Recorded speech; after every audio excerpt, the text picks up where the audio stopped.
ನಮಸ್ಕಾರ ಸ್ನೇಹಿತರೆ, ಎಲ್ಲರಿಗೂ ವಿಜಯಪುರ ಫುಡ್ಸ್ಗೆ ಸ್ವಾಗತ. ಇವತ್ತಿನ ನಮ್ಮ ದೀಪಾವಳಿದು ಮತ್ತೊಂದು ಸ್ಪೆಷಲ್ ರೆಸಿಪಿ ಖಾರದ ಶಂಕರಪಾಳೆ ಹೆಂಗೆ ಮಾಡೋದಂತೇಳಿ ನಿಮ್ಮ ಜೊತೆಗೆ ಶೇರ್ ಮಾಡ್ತೀನಿ. ಮನೆಯಲ್ಲಿ ಎಲ್ಲರಿಗೂ ಇಷ್ಟಪಟ್ಟು ತಿನ್ನುವಂತಹ ಖಾರದ ಶಂಕರಪಾಳೆ ನೀವು ನಿಮ್ಮ ಮನೆಯೊಳಗೆ ಅಗದಿ ಝಟ್ಪಟ್ಟಾಗಿ ಮಾಡ್ಬೋದು. ಹೆಂಗೆ ಮಾಡ್ಬೋದು ಅಂಥೇಳಿ ನೋಡೋಕ್ಕಿಂತ ಮುಂಚೆ ನನ್ನ ಚಾನಲ್ಗೆ ಯಾರ್ಯಾರು ಸಬ್ಸ್ಕ್ರೈಬ್ ಮಾಡ್ಕೊಳ್ದೆ ನೋಡತ್ತಿರಲ್ಲ, ಪ್ಲೀಸ್ ಸಬ್ಸ್ಕ್ರೈಬ್ ಮಾಡ್ಕೊರಿ ಅಂಥೇಳಿ ನಿಮ್ಮಲ್ಲಿ ಕಳಕಳಿಯ ವಿನಂತಿ. ನೀವು ಸಬ್ಸ್ಕ್ರೈಬ್ ಮಾಡ್ಕೊಂಡು ನೋಡೋದ್ರಿಂದ ನಾನು ಯಾವುದೋ ಹೊಸ ವಿಡಿಯೋ ಹಾಕಿದ್ರು ನಿಮ್ಗೆ ಅದರದ್ದು ನೋಟಿಫಿಕೇಶನ್ ಬರ್ತೈತೆ ರೀ. ಬರೀ ಖಾರದ ಶಂಕರಪಾಳೆ ಹೆಂಗೆ ಮಾಡೋದು ಅಂತೇಳಿ ನೋಡೋದು. ನಾನಿಲ್ಲಿ ಅರ್ಧ kg ಮೈದಾ ಹಿಟ್ಟು ತೊಗೊಂಡಿನಿ, 1 ಬಟಲಷ್ಟು ಬಾಂಬೆ ರವೆ, ಬಿಳಿ ಎಳ್ಳು, ಅಜ್ವಾಯಿನ, ಜೀರಿಗೆ, ಪುದೀನ, ಆಮೇಲೆ ಹವೇಸ್ ಪುಡಿ, ಕಸೂರಿ ಮೇಥಿ, ಖಾರದ ಪುಡಿ, ಹಿಂಗೆ, ಅರಿಶಿನ ಇಷ್ಟು ತೊಗೊಂಡಿನಿ. ಇಷ್ಟನ್ನು ಬಳಸ್ಕೊಂಡು ಖಾರದ ಶಂಕರಪಾಳೆ ಹೆಂಗೆ ಮಾಡೋದು ಅಂತೇಳಿ ನೋಡೋಣ. ಅರ್ಧ kg ಮೈದಾ ಹಿಟ್ಟೊಳಗೆ 1 ಬಟ್ಟಲ್ದಷ್ಟು ಬಾಂಬೆ ರವೆ ಹಾಕ್ಕೊಂಡಿನಿ. ನೀವು ಬಾಂಬೆ ರವೆ ಹುರಿದು ಹಾಕ್ಕೊಂಡ್ರು ಬರ್ತೈತಿ, ಹಸಿ ಬಾಂಬೆ ರವೆ ಹಾಕ್ಕೊಂಡ್ರು ನಡಿತೈತಿ. 4 ಚಮಚದಷ್ಟು ಕಾಸಿದ್ದನ್ನು ಎಣ್ಣೆ ಇದ್ರೊಳಗೆ ಹಾಕ್ಕೊಂಡಿನಿ.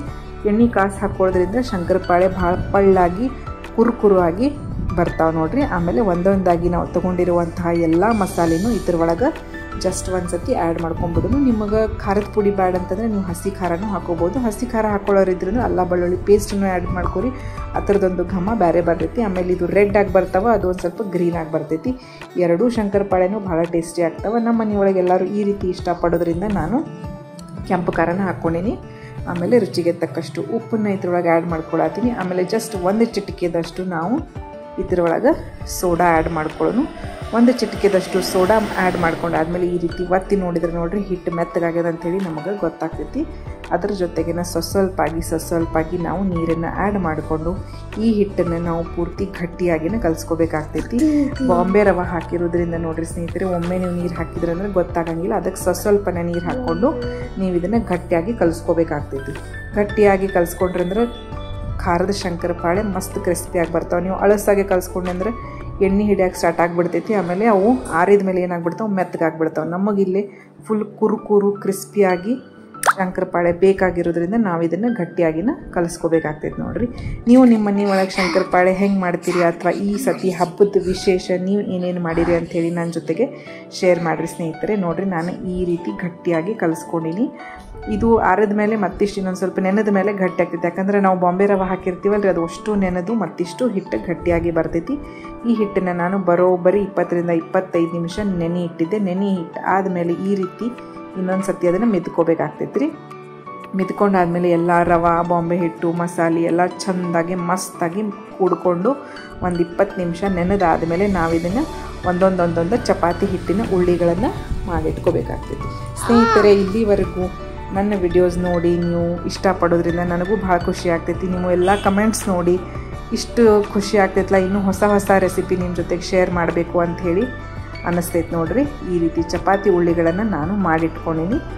ಹಿಟ್ಟು ಹಾಕಿ ಒಂದೊಂದಾಗಿ ನಾವು ಲಟ್ಟಿಸ್ಕೋಬೇಕಾಗ್ತೈತಿ. ಎಷ್ಟು ಸಾಧ್ಯ ಆಕೈತಲ್ರಿ ಅಷ್ಟು ನೀವು ಇದನ್ನು ತೆಳ್ಳಗೆ ಲಟ್ಟಿಸ್ಕೋಬೇಕಾಗ್ತೈತಿ. ನಾನಿದು ಪೂರ್ತಿ ತೆಳ್ಳಗೆ ನನಗೆ ಎಷ್ಟು ಸಾಧ್ಯ ಆಗ್ತೈತಲ್ಲ ಅಷ್ಟು ತೆಳ್ಳಗೆ ಹಿಟ್ಟು ಹಾಕಿನ ಲಟ್ಟಿಸ್ಕೊಂಡು. ಸ್ವಲ್ಪ ಹಿಟ್ಟು ಹಾಕಿದ್ರೆ ಸಾಕ್ರಿ, ಮೈದಾ ಹಿಟ್ಟಿರೋದ್ರಿಂದ ಭಾಳ ಹಿಟ್ಟೇನು ಹತ್ತಿಸ್ಕೊಳ್ಳಂಗಿಲ್ಲ. ಸ್ವಲ್ಪನ ಹಿಟ್ಟು ಹಾಕಿ ಲಟ್ಟಿಸ್ಕೊಂಡಾದ್ಮೇಲೆ ಫೋರ್ಕ್ಲಿಂದ ಈ ರೀತಿ ಚುಚ್ಚ್ರಿ. ಈ ರೀತಿ ಚುಚ್ಚೋದ್ರಿಂದ ಯಾವುದೇ ಕಾರಣಕ್ಕೂ ಅದು ಕರಿಬೇಕಾದ್ರೆ ಉಬ್ಬಂಗಿಲ್ಲ. ನೋಡ್ರಿ ನಾನು ಎಷ್ಟು ತೆಳ್ಳಗೆ ಲಟ್ಟಿಸ್ಕೊಂಡಿನಿ ಅಂಥೇಳಿ ನಿಮಗೆ ತೋರಿಸಾತೀನಿ. ಆಮೇಲೆ ಈ ರೀತಿ ರೌಂಡ್ ಕಟ್ ಮಾಡುವಂಥ ಚಮಚದಿಂದ ಈ ರೀತಿ ಕಟ್ ಮಾಡ್ಕೊರಿ. ನಿಮ್ಮ ಹತ್ರ ಇರಲಿಲ್ಲ ಅಂತಂದರೆ ನೀವು ನಾರ್ಮಲ್ ಚಾಕುದಿಂದ ಕಟ್ ಮಾಡ್ಕೋಬೋದು. ಈ ಚಮಚ ಇರೋದ್ರಿಂದ ಸೈಡಿಗೆ ಎಡ್ಜಸ್ಟ್ ಎಲ್ಲ ನೋಡ್ರಿ ಡಿಸೈನ್ ಆಗಿ ಕಟ್ ಆಗ್ತವೆ. ತಿನ್ನಕ್ಕೆ ಒಂದು ರೀತಿ ಮಕ್ಕಳಿಗೆ ಮಜಾ ಅನ್ನಿಸ್ತೈತೆ ಅಂಥೇಳಿ ನಾನು ಈ ಸ್ಪೂನನ್ನು ಯೂಸ್ ಮಾಡಿದ್ದೆ. ನಾನಿಲ್ಲಿ ನಿಮಗೆ 2 ಚಪಾತಿನ ಕಟ್ ಮಾಡಿ ತೋರಿಸಾತೀನಿ ನೋಡ್ರಿ. ಎಷ್ಟು ಚಂದ ಬಿಟ್ಕೊಂಡಾವ, ಫುಲ್ ಪಳ್ಳಗೇನು ಬಂದಾವೆ. ಯಾವುದೇ ರೀತಿ ಚಪಾತಿ ಕೆಳಗೂ ಅಂಟ್ಕೊಳ್ಳಂಗಿಲ್ಲ ರೀ.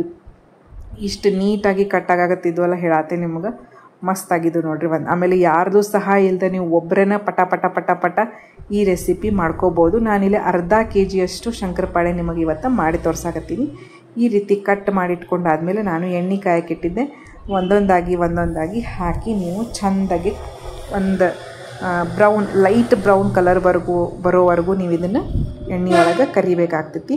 ಎಣ್ಣೆ ಫುಲ್ ಮೀಡಿಯಮ್ ಫ್ಲೇಮ್ನಾಗ ಇಟ್ಕೋಬೇಕು. ನೀವು ಭಾಳ ಸಣ್ಣನೂ ಇಟ್ಕೋಬೇಡ್ರಿ, ಫುಲ್ ಜೋರಾಗಿ ಇಟ್ಕೋಬೇಡ್ರಿ, ಇಲ್ಲಾಂದ್ರೆ ಹೊತ್ತಿ ಬಿಡ್ತಾವೆ, ಇಲ್ಲ ಹಸಿ ಬಿಸಿ ಉಳಿತಾವೆ. ಈ ರೀತಿ ಮೀಡಿಯಮ್ ಫ್ಲೇಮ್ನಾಗ ಇಟ್ಕೊಂಡು ನೀವು ಕರೆದು ತೆಗೆದ್ರಂದ್ರೆ ನಮ್ಮ ಕುರುಕುರುವಾದ ಖಾರದ ಶಂಕರಪಾಳೆ ಮಸ್ತಾಗಿ ರೆಡಿಯಾಗಿಬಿಡ್ತಾವೆ ನೋಡ್ರಿ. ಈ ಖಾರದ ಶಂಕರಪಾಳೆ ನೀವು ಹಾಗೇನೂ ತಿನ್ಬೋದು ಅಥವಾ ಇದರಿಂದ ಚಾಟನ್ನು ಮಾಡ್ಕೋಬೋದು. ನಾನು ನೆಕ್ಸ್ಟ್ ವಿಡಿಯೋ ಒಳಗೆ ಇದರಿಂದ ಚಾಟ್ ಹೆಂಗೆ ಮಾಡೋದು ಅಂಥೇಳಿ ನಿಮ್ಮ ಜೊತೆಗೆ ಶೇರ್ ಮಾಡ್ತೀನಿ. ನೋಡಿರಿ ಸ್ನೇಹಿತರೆ, ಈ ರೀತಿ ಕಂದು ಬಣ್ಣ ಬರೋವರೆಗೂ ನೀವು ಕರೆದ್ರಂದ್ರೆ ನಮ್ಮ ಕುರು ಖಾರದ ಶಂಕರಪಾಳೆ ಎಲ್ಲರಿಗೂ ಇಷ್ಟವಾಗುವಂತಹ ಖಾರದ ಶಂಕರಪಾಳೆ ರೆಡಿ ಆಗ್ತವೆ. ಈ ಸತಿ ಹಬ್ಬಕ್ಕೆ ನೀವು ಈ ರೀತಿ ಖಾರದ ಶಂಕರಪಾಳೆ ನಿಮ್ಮ ಮನೆ ಒಳಗೆ ಮಾಡಿ ನೋಡ್ರಿ. ನಿಮ್ಮ ಮನೆ ಮಂದಿ ಎಲ್ಲರಿಗೂ ಖುಷಿಯಿಂದ ತಿನ್ನಿಸಿ ನೋಡ್ರಿ, ಎಲ್ಲರೂ ಫುಲ್ ಖುಷಿ ಪಡ್ತಾರಂತ ಹೇಳಾಕತ್ತೀನಿ ರೀ ಸ್ನೇಹಿತರೆ. ನಮ್ಮ ಮನೆ ಒಳಗೂ ಎಲ್ಲರೂ ಭಾಳ ಇಷ್ಟಪಟ್ಟು ತಿಂದರು. ನನ್ನ ಮಕ್ಕಳಂತೂ ಪದೇ ನಾನು ಮಾಡಬೇಕಾದ್ರೇ ಬಂದು ತಿಂದು ಹೊಂಟಿದ್ದಾರೆ ನೋಡ್ರಿ. ಅಷ್ಟು ಟೇಸ್ಟಿಯಾಗಿದ್ದು. ಸ್ನೇಹಿತರೆ, ದೀಪಾವಳಿಯ ಹಬ್ಬ ನಿಮ್ಮ ಜೀವನದಲ್ಲಿ ಖುಷಿ ತರಲಿ ಅಂತ ಹೇಳ್ತಾ ಇವತ್ತಿನ ವಿಡಿಯೋ ಇಲ್ಲಿಗೆ ಮುಗಿಸಾಕತ್ತೀನಿ. ಮತ್ತೆ ಸಿಗ್ತೀನಿ ನೆಕ್ಸ್ಟ್ ವಿಡಿಯೋದಾಗ ಮತ್ತೊಂದು ರೆಸಿಪಿಯೊಂದಿಗೆ. ಈ ರೀತಿ ಶಂಕರಪಾಳೆ ನೀವು ಮಾಡಿ ನೋಡ್ರಿ ಅಂತ ಹೇಳ್ತಾ ಧನ್ಯವಾದಗಳು ಸ್ನೇಹಿತರೆ.